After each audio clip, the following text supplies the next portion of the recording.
Okay, we are now in Helsinki, the capital of Finland. And if you look above, you'll see the clouds actually move pretty quickly here. So why am I here, you might wonder? Well, I came here so that we could discuss Broadway for this next module for the class.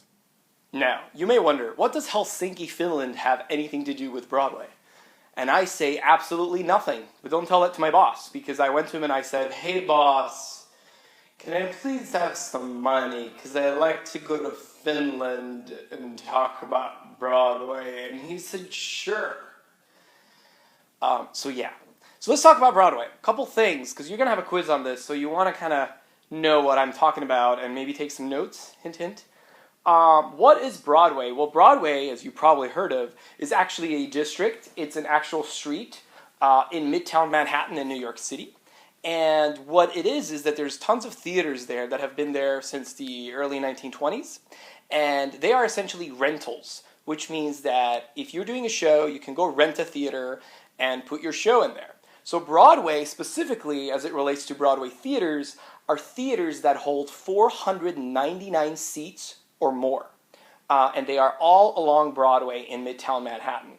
Now, if you have a Broadway play, it's usually for profit. There's no nonprofits on Broadway. It's all about the money. So hence you'll see Lion King, you'll see Jersey Boys, you'll see Phantom of the Opera, Mamma Mia, and all these crazy fun shows. Tickets are quite expensive. If you haven't been, it's pretty pricey.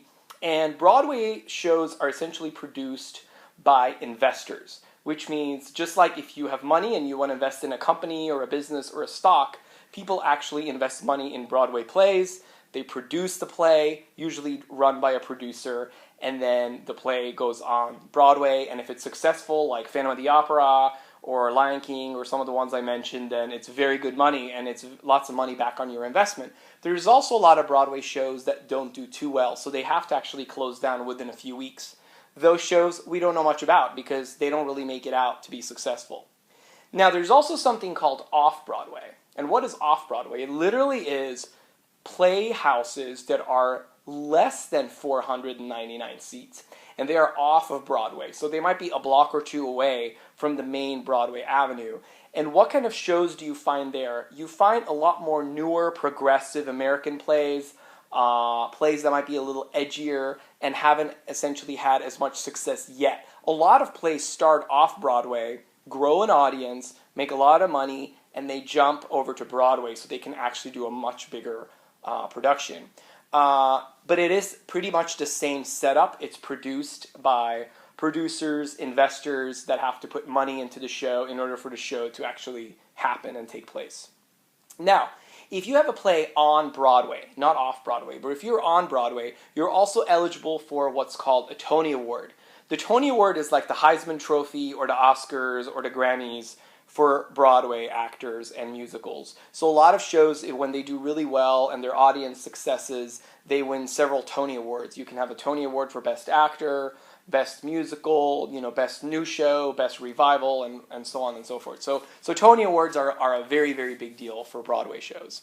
When a Broadway show does really well, like Jersey Boys or Lion King, it actually goes on tour. Now, you might have been in your hometown and seen a Broadway play go on tour. That is not necessarily the actors that are performing on Broadway, because they're already on Broadway performing.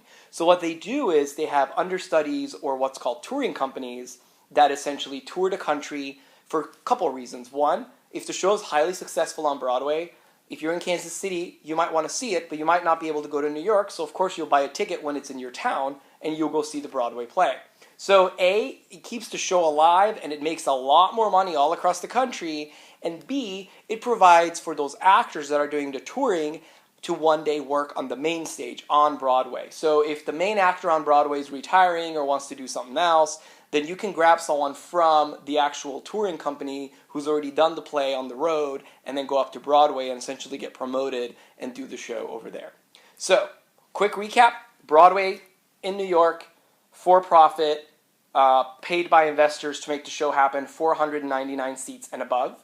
Off-Broadway, 499 seats and below. Still in New York City, just a couple blocks away from the main Broadway area. Newer plays are produced there. And if a play is really successful, they create a touring company and the show goes on a tour usually while it's still playing on Broadway as well. That way they rake in the big bucks. Any questions? Talk to me on the chat, and let's discuss.